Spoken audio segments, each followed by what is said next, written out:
자, 개송을 한글로 보고 한문으로 쭉 한번 풀어드릴게요. 다시 한번 그 중성을 봅니다. 자, 191페이지 50단락입니다. 금강장 보살이여 마땅히 알라. 열의 원각인 정멸한 성품 일찍이 처음과 끝 잊지를 않네. 만약에 윤회하는 마음으로서 사유하여 생사를 되풀이하면 오로지 윤회 속에 있을 뿐이니 부처님의 바다에 갈 수가 없다. 비유하면 금강석을 녹인다 해도 그 속에는 원래의 금이 있었고 본래부터 숭근 성품 갖고 있어도 끝내는 녹여서야 숭금이 되니 하나의 숭금으로 만들어지면 다시는 금강석이 되질 않는다. 중생을 금강석에 비유한 거예요. 금강석은 금을 품고 있어요, 보면은. 그러니까 중생한테 금이 있는 거예요. 이 금을 부처님에 비유를 한 거예요, 보면은. 근데 금강석을 금이라고 하지 않아요. 금강석을 다 정렬해서, 찌꺼기, 부스러기 금이 아닌 다른 이물질을 싹 제거하면 금만 남잖아요. 한번 금덩어리가 주어지면은 다시 금강석이 돼요. 평생 금이에요. 평생 금이죠, 보면은. 그러니까 이제 우리는 앞에서 보게 되면은 부처님 마음자리에 후련 무명이 일어났다 그랬죠. 무명이 일어난 게 중생이라 그랬죠. 무명이 일어난 게 중생이라 그러는데 중생은 본래 성불해 있다라고 표현을 했잖아요. 본래 성불해 있다, 이게 금강석이다 이 소리거든, 보면은. 근데 본래 성불해 있는데, 우리는 그걸 몰라서 수행을 해가지고 성불을 했단 말이에요, 보면은. 금이 됐어요, 금. 금이 되면은 다시 금강석이 돼야 안 돼요. 근데 이제 처음에 중생이 성불을 해가지고, 부처님 마음자리를 갖고 있게 되면은 앞에 보니까 후련 무명이 일어난다고 표현을 했거든, 보면은. 그러면 다시 또 무명이 일어날 게 아니냐. 여기에 대한 답변으로 한번 숭금이 되면 영원한 숭금이지 다시 그 금강석이 되리라 걱정하지 말아라. 이제 이런 식으로 정리를 해주는 거예요, 보면은. 중생의 생사와 부처의 열반, 세상의 본부와 모든 부처님. 지금 이렇게 대꾸를 놓고 이야기를 하죠. 시비하고 분별하고 있는 거죠. 똑같이 허공의 꽃 모습과 같고 분별 사유는 인연으로 드러나는 것이 진실이 아니거든. 홍의 꽃 같은 거야. 잠시 있는 듯 눈병으로 인연하여서 홍의 꽃이 있듯이 심심 분별심으로 뭔가 이렇게 결론을 냈다 할지라도 홍의 꽃이다 이 소리야, 보면은. 똑같이 허공의 꽃 모습과 같고 중생의 사유도 화나 같거늘 화나도 허공의 꽃이에요. 중생의 사유도 화나 같거늘 어찌하여 허망함을 힐난하는가. 만약에 이 마음을 알 수 있다면 그런 연후 영각을 구하게 되리. 자, 한번 봅시다. 여러분들 수준이 있으니까. 이시의 제조에 그때 제조께서 육중선 사이하야 본문하신 이 이치를 육중선을 드러내기 위해서, 설하기 위해서 이슬 견하되 개성으로 설하여 말하기를 금강장이와 금강장 보살이와 단자라 합단을 말하였다. 열애의 정멸성은, 열애의 정멸한 성품은 미증유시간에 열애의 정멸한 성품, 열애의 정멸한 부처님 마음자리 그 성품이 있는 그 자리는 미증유, 일찍이 있지를 않았어. 종실 거꾸로 시조. 끝나고 시작하고 끝나는 이런 윤회하는 마음자리가 없었대요. 윤회하는 그럴 경계가 하나도 없다는 거예요. 미증유 시조가 아니에요.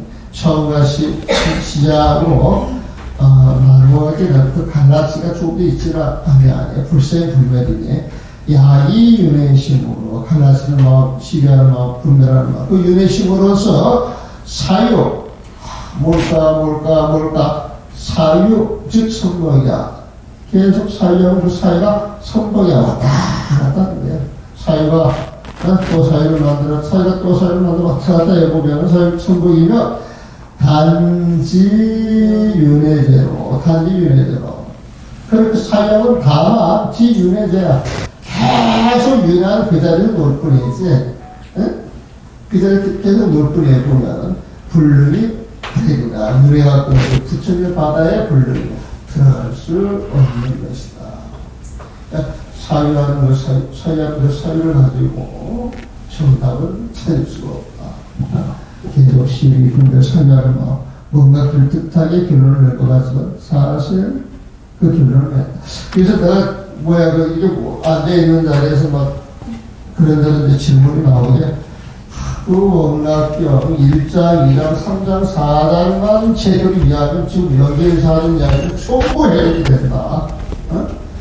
그러니까 우리가 부처의 가르침을 통해서만 해결할 생각을 해야지 여기 앉아서 중생의 마음을 백날 토론하고 따지면 답이 나와야 안 나와요? 답이 안 나오는 거야, 내가 볼 때는. 답이 안 나오는 거야.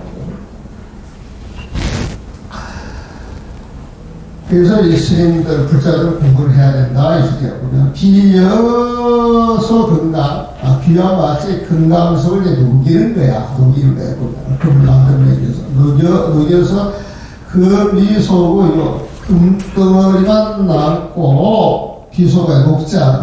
그러니까 순구만 남아있는 거야, 보면. 순구만 남아있게 되면 수구 본래 금이다.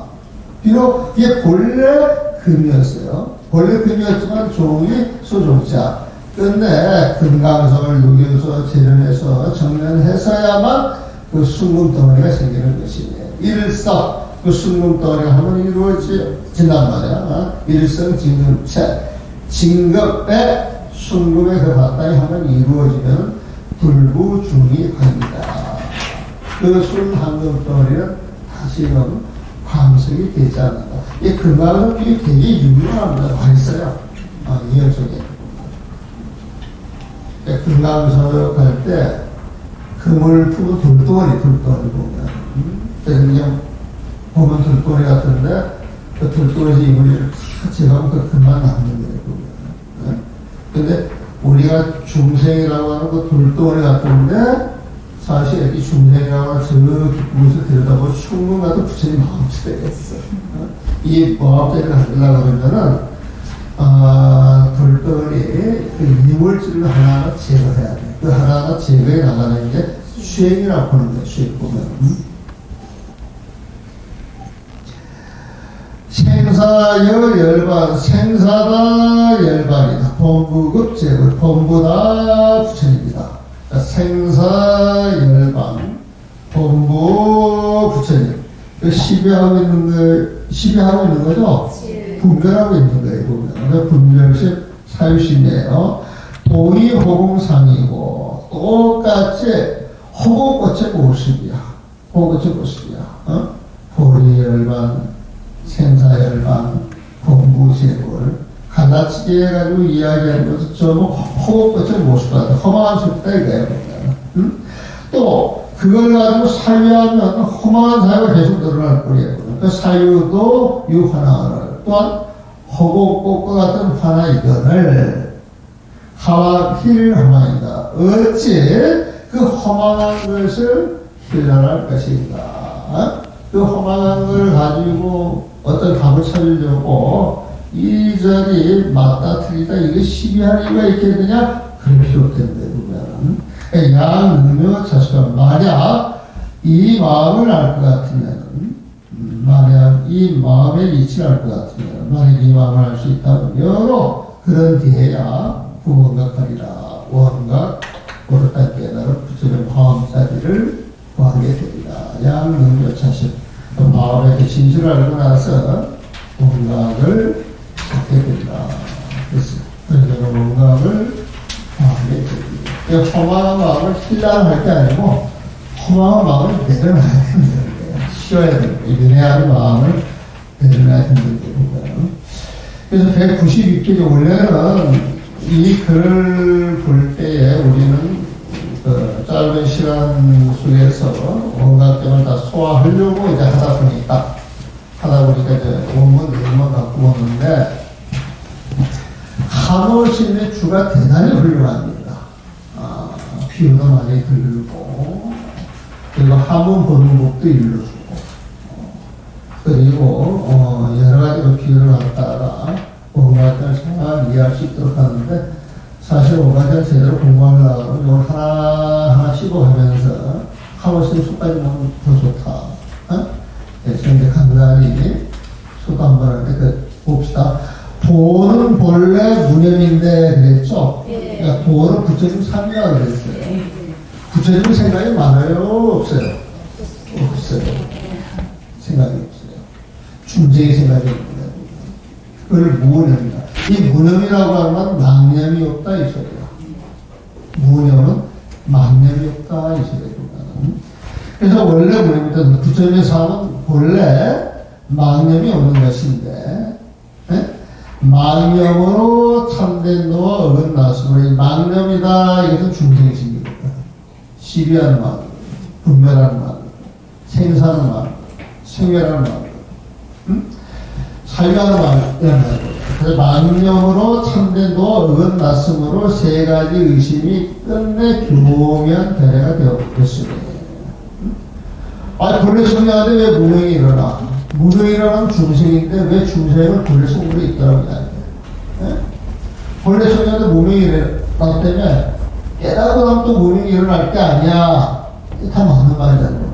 말이 맞는 것 같아. 그런데 금강양 보살이 그 이치를 설명하니까 부처님이 딱 봤을 때 그게 뭐가 있는 것 같아. 다 호마가 맞다 지금. 그런 교묘하게 이것저것 따져가지고 부처님 마음을 알려고 해서는 알 수가 없다는 거예요. 그래서 세 가지 의식이 끝내 교묘한 견해가 되어버렸으니 말을 합리적으로 잘 하는 것 같은데 그 부처님 마음자리는 정지, 소지, 비약이에요. 부처님 지혜로 알 수 있는 것이 있지. 중생들의 다른 견해를 할 수 있는 것은 아니다 이 소리야 보면. 그래서 연예께서는 비유로서 이 의심을 갚아요. 비유를 썼어요. 보면 제거하도록 하였다. 금강서 비유도 들고 그 다음에 구름에 흘러가는 달을 가지고도 이야기해주고 있고 또 강물에 떠가는 배에 해안에 흘러가는 그런 것 가지고도 이야기했고 우리가 그 구름에 불꽃놀이 할 때 뱅뱅 돌아가는 그 둥근 불꽃 가지고도 이야기를 해줬다. 이소도 비유해 보면 사실은 없는 것인데 흔들리는 마음으로 유래하는 마음으로 있는 것이 착각하고 있대요.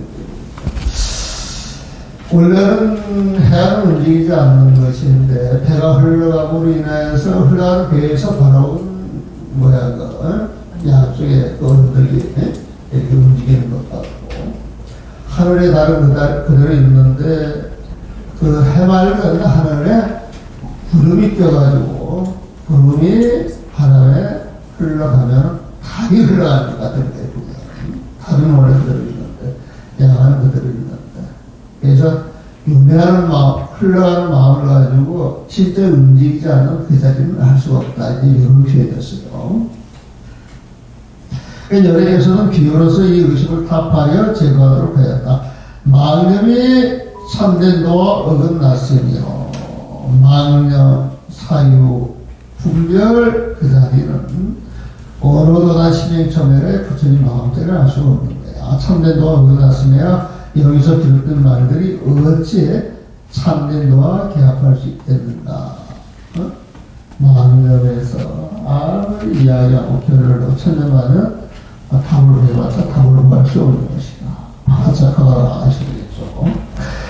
원각을 진득하고자 하면 먼저 마음을 유지해야 해. 원각을 진득하고자 하면 먼저 마음을 유지해야 해. 마음은 본래 무심으로서 무심이 도입니다. 여기서 무심할 때 아무 마음도 없는 게 아니에요. 이 무심이라고 하는 건 생멸하는 마음이 없는 거예요. 사유하는 마음이 없는 거예요. 생사하는 마음이 없는 거예요. 시비하는 마음이 없는 거예요. 갈등하는 마음이 없는 거예요. 무생사심, 무생사.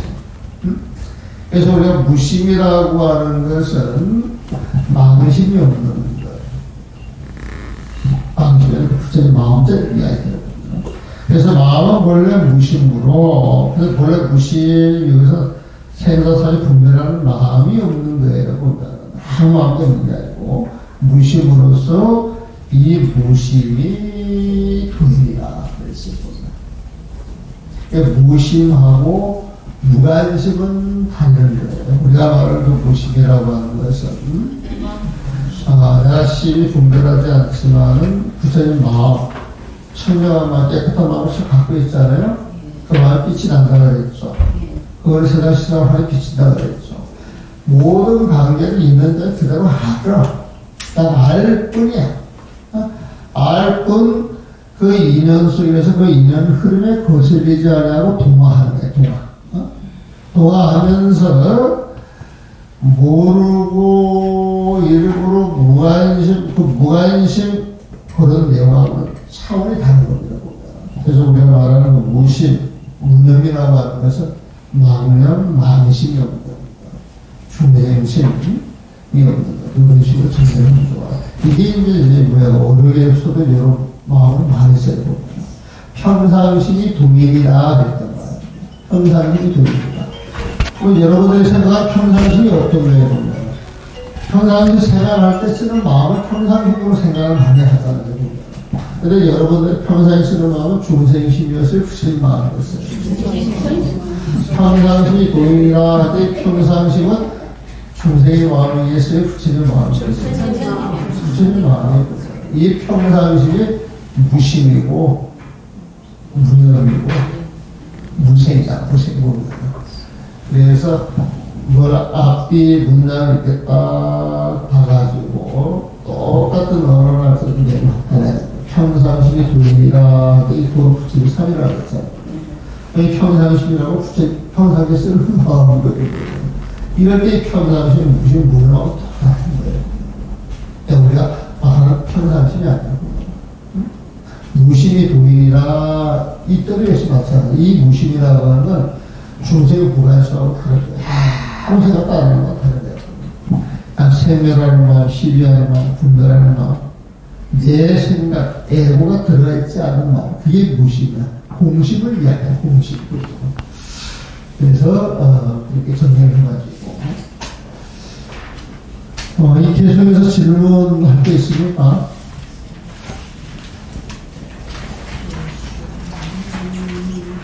그 다음에 이제 5장 6장에 들어갑니다. 우리가 이 온갖 때문에 12장으로 나눠졌다고 했죠. 그래서 마음짜리 인지보편을 드러내는 게 분수자라고 거기서 문을 꺼내야 된다. 그 문이라고 하는 것은 실로 존재하지 않는 것인데 단순에 알아서 보살을 끊는 게 보살자입니다. 그걸 끊기 위해서 세상을 어떻게 봐야 되느냐? 하나인 줄 알아야 돼. 내 마음이 청량하면은, 내 마음이 청량한 자리에서 모든 세계가 청량해지는데, 모든 세계가 청량해지려면 모든 세계가 헛개비인 줄 알고 집착이 끊어져야 청량해지는 거예요. 이렇게 잘 일러줬는데도 사람들이 평상시에 자기 본인대로 이리저리 중생의 본인대로 생각을 해가지고 세 가지 의심을 일으키는데 그 의심은 유명한 마음으로서 알 수가 없는 것이다. 부처님 마음을 가지세요. 그게 또 곱성에서 말하는 정지서도 기회가 똑같은 말이에요. 그래서 이렇게 등단정이 됐고, 그 다음에 5장부터 5, 6, 7, 8, 9장은 중생의 큰 번에 5가지를 해결할 수 없는 얘기입니다. 그래서 우리가 윤회하는 마음을 끊어야 돼. 그래서 윤회의 근본이 뭐냐? 애욕이라고 해요, 애욕. 윤회의 근본이 뭐냐? 그 애욕은 어디에서 오느냐?